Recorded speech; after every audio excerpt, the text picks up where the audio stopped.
Assalamualaikum warahmatullahi wabarakatuh. Alhamdulillahirrabbilalamin. Wabihi nasta'in wa ala umuri dunia waddin.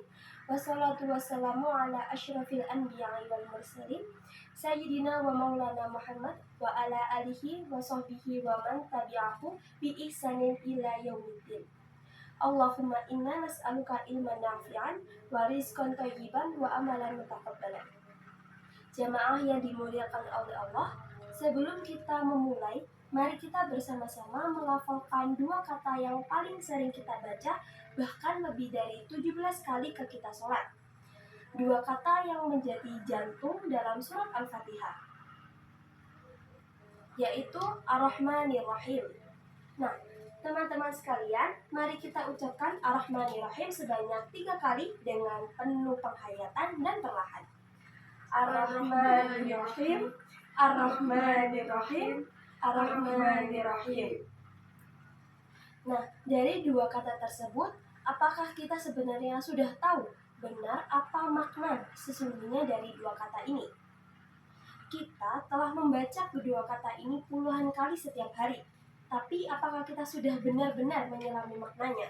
Insya Allah dalam waktu kurang lebih 30 menit ke depan, kita akan bersama-sama menyelami samudra kasih sayang Allah yang tersembunyi di balik dua kata agung ini. Kata Rahman dan Rahim, keduanya berasal dari satu kata yang sama, yaitu rahmah. Lalu, apa itu rahmah? Nah, menurut teman-teman sekalian, apa sih arti kasih sayang dalam bahasa yang mungkin sehari-hari kita lalui? Menurut saya, kasih sayang adalah perasaan tulus dan peduli kepada sesama. Baik, nah bagus sekali nih, tapi ternyata ada ilmu tafsir yang maknanya itu lebih dalam dari sekedar itu. Rahmah sendiri bermakna menginginkan kebaikan bagi orang yang dirahmati. Nah, definisi ini tampak sederhana, tapi implikasinya sangat luar biasa. Karena menginginkan kebaikan itu bisa diungkapkan dengan berbagai cara, termasuk cara yang mungkin tidak kita sukai, tidak kita duga, bahkan dalam situasi yang menyakitkan sekalipun. Nah, selama esensinya adalah menghendaki kebaikan bagi kita, maka itu tetap masuk dalam cakupan rahmat Allah. Rahmat Allah sendiri tidak selalu hadir dalam bentuk yang menyenangkan. Kadang ia hadir dalam wujud ujian, masalah, ataupun rasa sakit, tetapi tetap mengandung kebaikan di dalamnya. Sekarang, mari kita lihat contoh-contoh nyata dari kehidupan kita sehari-hari. Saya akan menyebutkan beberapa situasi yang mungkin terasa tidak menyenangkan, dan kita akan mencoba menggali hikmah di baliknya. Nah, contoh pertama yaitu kita dipertemukan dengan orang yang membuat kita marah. Siapa di sini yang pernah punya teman atau tetangga, rekan kerja yang hampir setiap hari bisa bikin emosi? Kalian ada yang punya nggak, teman-teman? Saya punya. Nah, ternyata itu bukan kebetulan karena banyak juga di kehidupan kita orang-orang itu pasti memiliki sifat yang berbeda-beda. Nah, dari Imam Al-Ghazali dalam Ihya Ulumuddin menjelaskan bahwa akhlak itu bukan sekedar perilaku. Ia adalah watak dan karakter yang sudah menyatu dengan seseorang, yang muncul secara spontan tanpa harus berpikir terlebih dahulu. Nah, bagaimana kita bisa punya akhlak sabar kalau kita tidak pernah dilatih bersabar? Bagaimana bisa sabar menjadi akhlak kalau pemicunya pun tidak ada? Allah mempertemukan kita dengan orang yang membuat kita marah, bukan sebagai hukuman, melainkan karena Allah ingin kita menjadi pribadi yang penyabar, dan Allah sangat mencintai orang-orang yang sabar. Contoh kedua, diberi masalah yang bertubi-tubi. Coba kita perhatikan kisah dari Nabi Muhammad atau para nabi-nabi sebelumnya. Apakah hidup mereka mulus tanpa masalah? Justru sebaliknya. Selesai satu masalah, muncul lagi nih yang baru. Selesai lagi, muncul lagi. Bahkan Allah berfirman, "Fa'idza faragta fansab." Maka apabila engkau telah selesai dari suatu urusan, tetaplah bekerja keras untuk urusan yang lainnya. Ini menunjukkan bahwa hidup memang tidak pernah berhenti dari tantangan. Ada dua kata penting yang perlu kita bedakan, sabar atau al-hilm dan tangguh as-sabir. Sabar itu kita artikan menahan emosi dan amarah. Sedangkan tangguh as-sabir itu artinya lebih dalam, yaitu menahan diri dari keluh kesah. Nah, kira-kira orang yang tidak pernah mengeluh itu seperti apa ciri-cirinya? Coba sebutkan.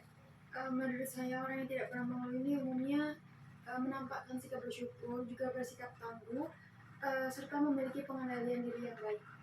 Nah, itu juga betul sekali ya. Itulah gambaran orang yang tangguh, dan ketangguhan itu tidak datang tiba-tiba, tapi harus kita latih. Para ulama menjelaskan bahwa as-sabr atau ketangguhan itu ada pada 3 hal. Tangguh dalam menjalankan ketaatan, tangguh dalam menjauhi kemaksiatan, dan tangguh saat menghadapi musibah.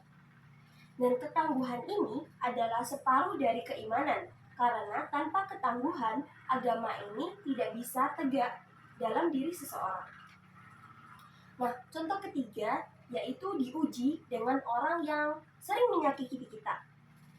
Di antara yang paling berat dalam kehidupan sosial kita adalah ketika kita disakiti oleh orang lain. Entah itu dicaci maki, difitnah, dizolimi, atau dikecewakan.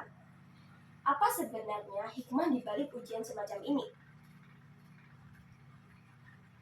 Dalam Quran surat Al-Imran ayat 133, "Bal'afina an-nas", dan orang-orang yang memaafkan kesalahan orang lain, Allah menyukai orang-orang yang berbuat kebajikan. Bagaimana kita bisa memaafkan kalau kita tidak pernah ada yang pernah menyakiti kita? Bahkan di kalangan para sahabat yang mulia sekalipun, ujian seperti ini tuh sering terjadi. Lihatlah konflik antara Ali bin Abi Thalib dengan Aisyah radhiyallahu anhu. Dua orang yang sama-sama dicintai oleh Allah dan Rasul-Nya, yang sama-sama dipuji dalam Al-Quran, bukan karena niat jahat, bukan karena kedengkian, melainkan karena salah paham. Itulah ketergelinciran manusiawi yang biasa menimpa siapa saja. Sehati-hati pun kita, selalu akan ada orang yang menyakiti kita. Itu bukan pertanda Allah tidak sayang, justru sebaliknya. Allah ingin menjadikan kita pribadi yang pemaaf. Contoh keempat yaitu kesulitan dalam meraih sesuatu yang kita cintai. Pernahkah kita berjuang keras untuk sesuatu, mungkin dalam bidang pekerjaan, jodoh, cita-cita, tapi jalannya itu sulit sekali kita tempuh, penuh sekali hambatan. Ternyata ada hikmah besar di dalamnya. Nah, kalau untuk urusan dunia saja kita harus berdarah-darah berjuang, kira-kira apa yang harus kita lakukan untuk mendapatkan ridha Allah? Seakan-akan Allah ingin berkata, hanya untuk mendapatkan duniamu saja seperti ini, bayangkan untuk mendapatkan ridhoku.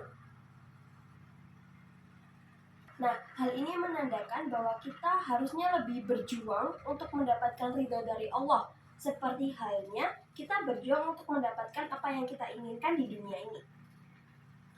Nah, setelah kita memahami makna umum dari rahmah, sekarang mari kita gali lebih dalam lagi.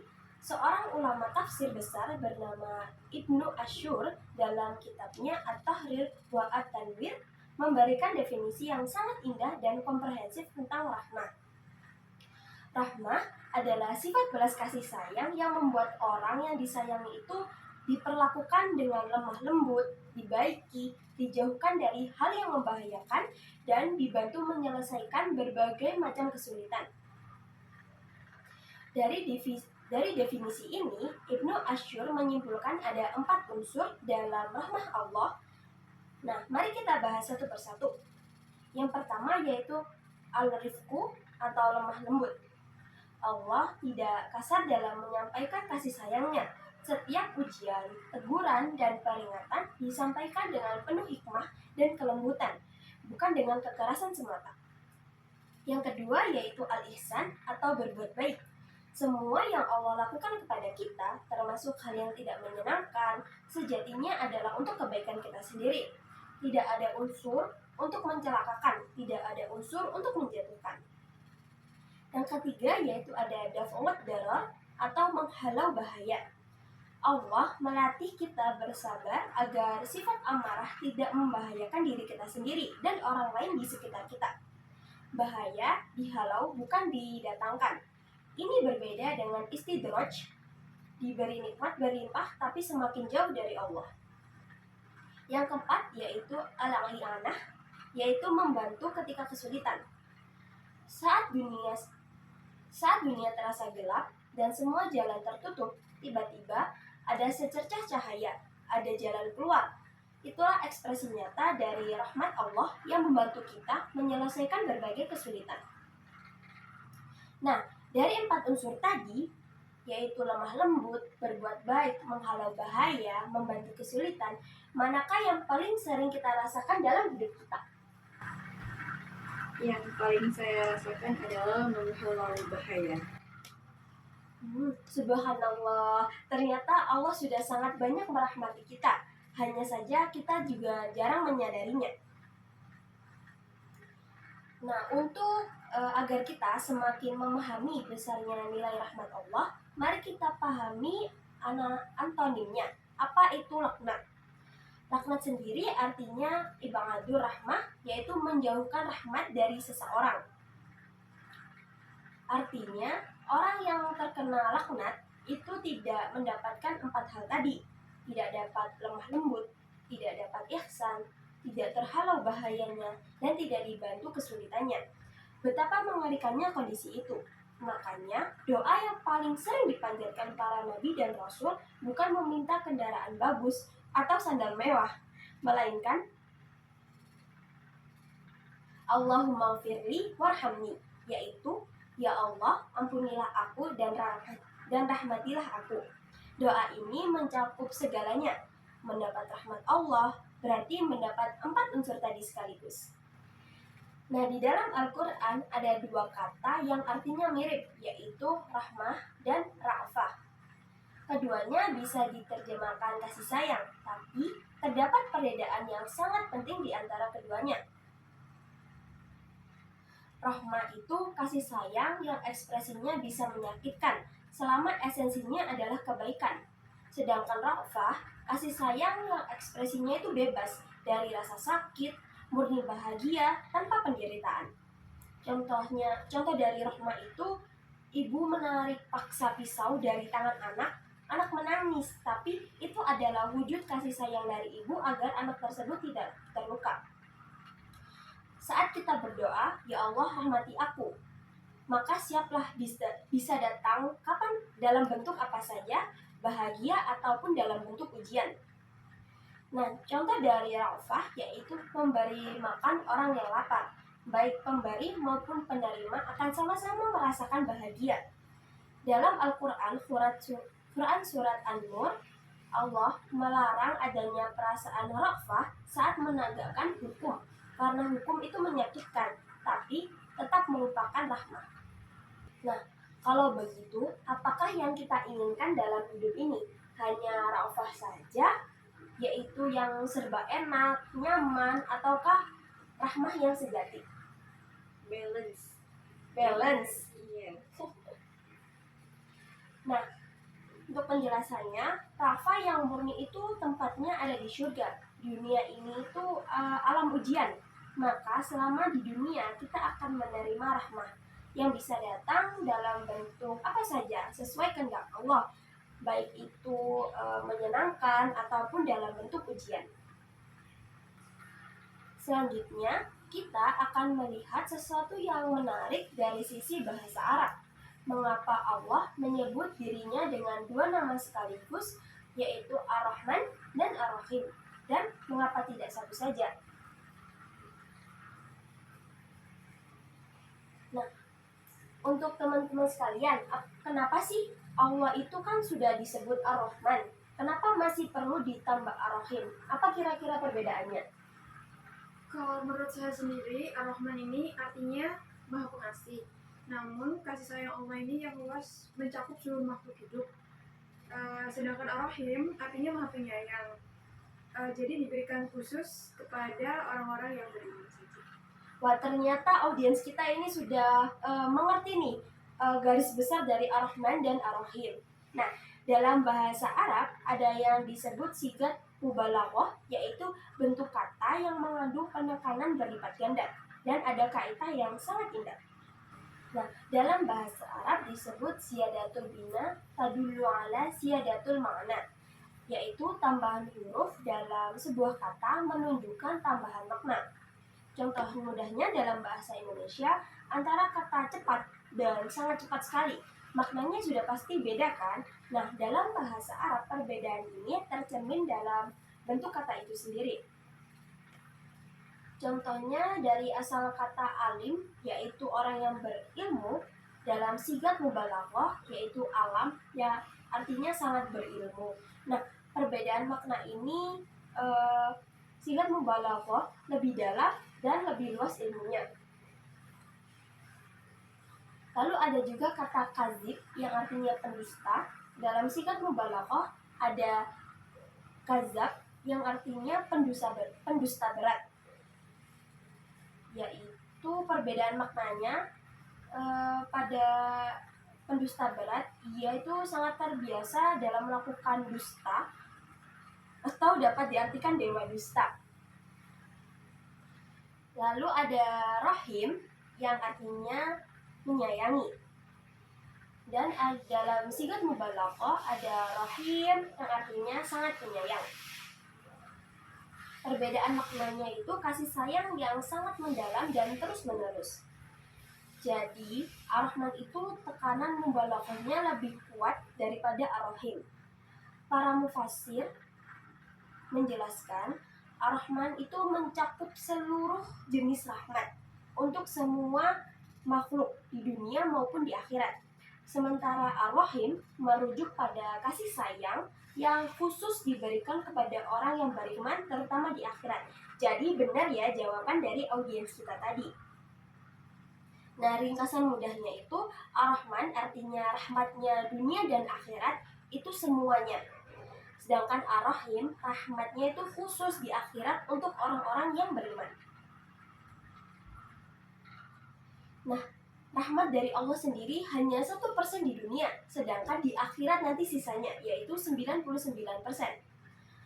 Allah menjadikan rahmat itu 100 bagian, lalu Allah menahan di sisinya 99 bagian dan menurunkannya di bumi hanya 1 bagian saja. Maka dari itu, 1 bagian itulah seluruh makhluk akan saling berkasih sayang di bumi ini. Bayangkan saja, 1% itu saja sudah mencakup kasih sayang seorang ibu yang rela bergadang demi anaknya, seekor kijang yang rela mengorbankan dirinya dimakan buaya demi menyelamatkan anaknya, seekor kucing yang menjilati anaknya dengan penuh kehangatan, kasih sayang antar sesama manusia, dan semua bentuk cinta di seluruh penjuru alam. Dan itu baru 1% saja dari rahmat Allah. Nah, kalau 1% saja sudah seperti itu, bagaimana gambaran 99% rahmat Allah yang disimpan untuk kita di akhirat nanti?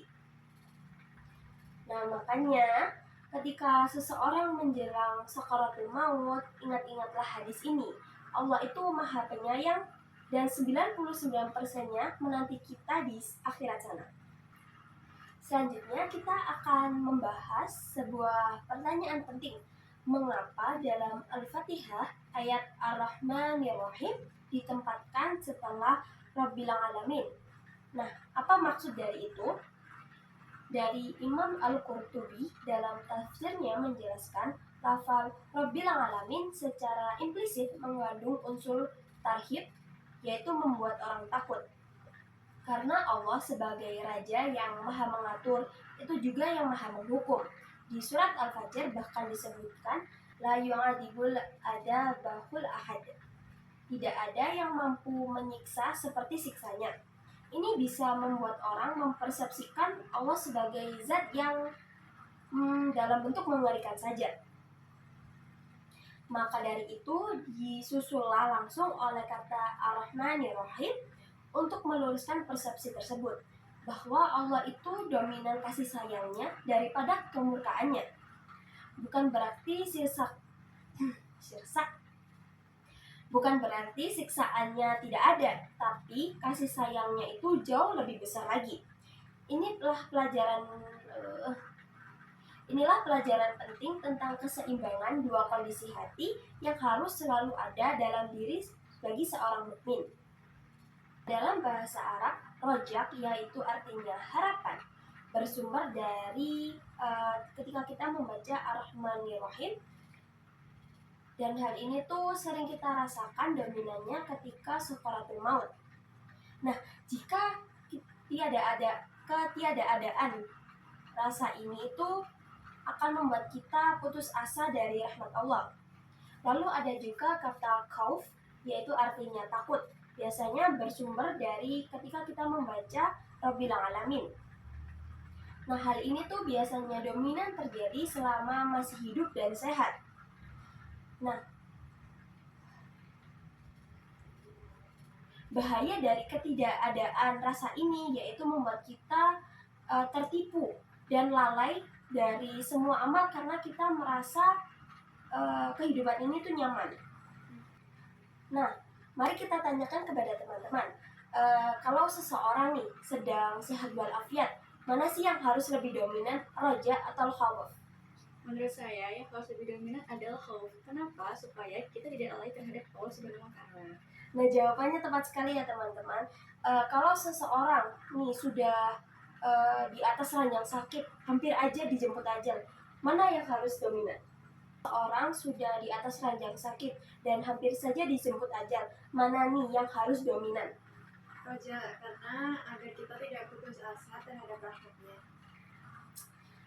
Baik, tepat sekali ya jawaban dari teman-teman kita ini.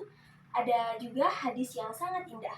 Allah itu wa'inda dani abdihi bihi.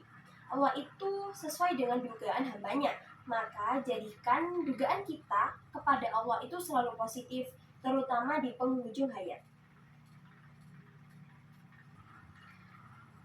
Lalu ada rahmah sebagai dasar seluruh syariat Islam.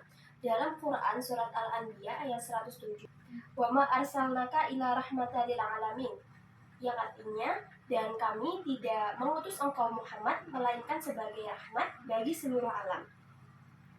Yaitu dapat kita jelaskan bahwa rahmah bukan hanya nama Allah. Rahmah adalah jiwa dan ruh dari seluruh ajaran Islam. Nah, coba kita paparkan beberapa contoh. Yang pertama yaitu sholat jamak dan qashar. Ini adalah salah satu bentuk kemudahan ibadah saat safar atau saat kita dalam perjalanan jauh sehingga kita tidak sempat menunaikan ibadah sholat. Itu adalah salah satu wujud rahmat. Lalu ada Nabi yang mempercepat sholat berjamaah saat mendengar bayi yang menangis. Ini adalah bentuk rahmat kepada ibu dan anak tersebut. Lalu ada saat menyembelih hewan, Nabi memerintahkan untuk menajamkan pisau dan jangan memperlihatkan ke sesama hewan. Ini adalah salah satu bentuk rahmat terhadap hewan. Lalu ada hukum hudud yang terlihat keras sekalipun. Esensinya adalah rahmat, yaitu menebus dosa pelaku dan mencegah kejahatan itu terjadi lebih luas lagi. Lalu, Nabi tidak pernah membuli pelaku maksiat. Justru, para nabi itu dominan merasa kasihan dan terdorong untuk menyelamatkan orang tersebut dari perilaku maksiat. Nah, ada standar mudah untuk menilai sebuah ajaran. Jika semangatnya membantai, menjatuhkan, dan menghancurkan, itu sudah pasti menyimpang. Ajaran Islam yang benar, seberat apapun sanksinya, tetap mengandung unsur rahmat di dalamnya. Nah, dalam kehidupan kita sehari-hari, dalam keluarga, lingkungan kerja, atau masyarakat, sudahkah kita menjadi pembawa rahmat bagi orang-orang di sekitar kita? Karena sejatinya, semakin dalam kita memahami Ar-Rahman dan Ar-Rahim, semakin besar pula tanggung jawab kita untuk menjadi semakin besar tanggung jawab kita untuk menjadi perpanjangan tangan rahmat Allah bagi sesama. Lalu selanjutnya kita akan membahas cara mengamalkan Ar-Rahman dan Ar-Rahim. Ilmu tanpa amal ibarat pohon tanpa buah. Maka sekarang mari kita berbicara tentang bagaimana kita mengamalkan ilmu Ar-Rahmanir-Rahim ini dalam kehidupan nyata kita. Amal pertama yang dapat kita lakukan yaitu membaca Al-Fatihah dengan tartil dan memahami setiap artinya, membaca dengan benar, berhenti per ayatnya. Cara pertama dan paling mendasar adalah ketika kita sholat. Rasulullah membaca Al-Fatihah dengan cara yang sangat istimewa. Ummu Salamah menceritakan bahwa bacaan Al-Fatihah Rasulullah adalah Bismillahirrahmanirrahim, lalu berhenti, Alhamdulillahirrahmanirrahim, berhenti, Ar-Rahmanirrahim, berhenti, dan selanjutnya beliau selalu memotong bacaan per ayatnya. Nah, untuk mempraktekannya, mari kita coba untuk mempraktekkan bacaan surat Al-Fatihah Rasulullah yang tiap ayatnya, tiap katanya, Tiap ayatnya. tiap katanya, Tiap jeda, ayatnya. tiap ayatnya. Kan Bismillahirrahmanirrahim, Alhamdulillahirrahmanirrahim. Mari kita coba praktekkan bagaimana Rasulullah dalam membaca surat Al-Fatihah yang tiap katanya dijeda 2 detik.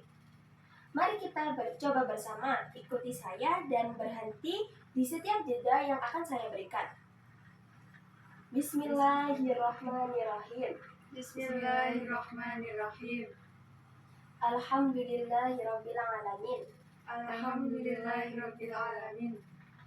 Ar-Rahmanirrahim. Ar-Rahmanirrahim. Maliki yaumiddin. Maliki yaumiddin. Nah, terasa bukan bedanya? Lebih khusyuk bukan?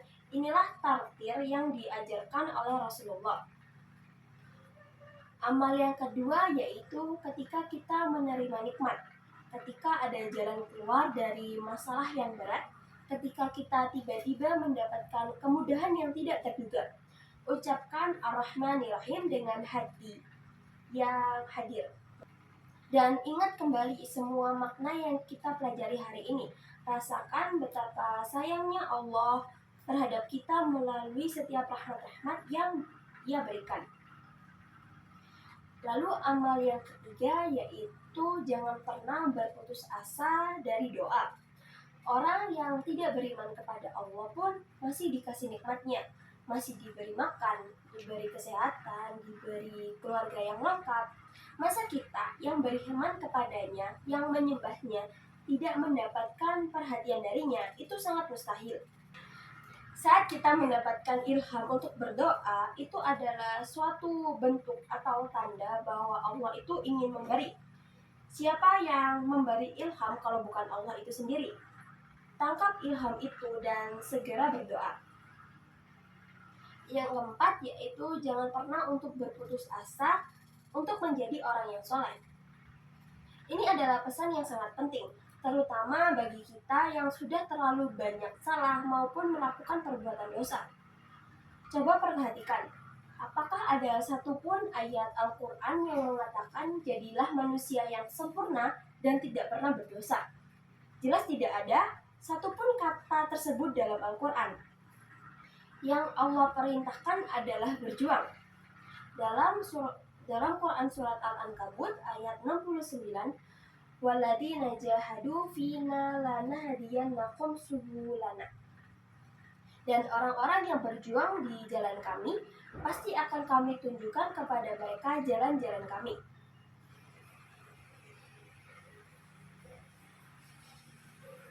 Hal ini menunjukkan perintahnya untuk terus berjuang, bukan untuk menjadi sempurna. Perbuatan salah, lalu bertobat, mengulangi lagi, tobat lagi, itu bukan tanda kelemahan iman. Itu namanya adalah berjuang. Yang berbahaya adalah ketika kita menyerah dan berputus asa. Karena berputus asa dari rahmat Allah adalah tanda tidak mengimani Ar-Rahman dan Ar-Rahim. Setelah pemaparan materi dari awal tadi, Satu hal kecil nih yang bisa kita lakukan hari ini sebagai wujud dalam mengamalkan ilmu tentang Ar-Rahman dan Ar-Rahim. Contohnya apa teman-teman? Menurut saya menyayangi semua makhluk, juga membantu sesama, serta menyebarkan kebaikan dan juga saling memaafkan. Kalau dari saya yaitu menjaga alam dan juga memperbanyak zikir dan berdoa kepada Allah Subhanahu wa taala. Nah, semua contoh perilaku yang disebutkan oleh teman-teman ini adalah benar ya teman-teman. Ada juga nih contohnya yaitu lebih sabar pada orang yang menjengkelkan, tidak berputus asa dalam berdoa, senantiasa membaca Al-Fatihah dengan tartil yang tepat, dan lebih bersyukur atas nikmat yang ada. Dimuliakan oleh Allah, sudah sangat panjang perjalanan kita hari ini menyelami makna dari Ar-Rahman dan Ar-Rahim. Mari kita rangkum bersama dalam 6 poin terkait seluruh pembahasan dari awal tadi. Yang pertama yaitu rahmah, yang artinya menginginkan kebaikan meski ekspresinya bisa berupa sesuatu yang menyakitkan. Yang kedua yaitu setiap ujian dalam hidup mengandung hikmah.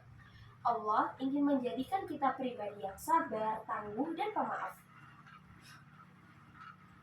Yang ketiga yaitu 4 unsur rahmat Allah, yaitu lemah lembut, berbuat baik, menghalau bahaya, dan membantu kesulitan. Yang keempat, Ar-Rahman mencakup semua makhluk hidup di dunia dan akhirat, sedangkan Ar-Rahim khusus untuk bagi orang-orang yang beriman di akhirat nanti. Yang kelima yaitu gabungan penerapan dari roja dan khauf. Selama hidup didominasikan oleh khauf, Selama hidup didominasikan oleh khauf agar kita taat, sedangkan menjelang wafat didominasikan oleh roja agar kita tidak suudzon kepada Allah dan senantiasa mengharapkan rahmat darinya. Dan yang terakhir poin ke-6 yaitu rahmah adalah dasar dan ruh seluruh syariat Islam, di mana setiap ajaran Islam mengandung unsur kasih sayang. Wallahi a'lamu bishawab. Allah lah yang lebih mengetahui kebenaran. Semoga apa yang kita bahas hari ini menjadi ilmu yang bermanfaat, membuka hati kita dan menjadikan kita hamba-hamba yang semakin dekat kepada Allah. Akhir kata, semoga Allah menjadikan kita bagian dari orang-orang yang benar-benar menghayati dan mengamalkan Ar-Rahmanir-Rahim, tidak hanya di lisan, tetapi terpatri di dalam hati dan tercermin dalam perilaku kita kepada sesama. Wassalamualaikum warahmatullahi wabarakatuh. Waalaikumsalam warahmatullahi wabarakatuh.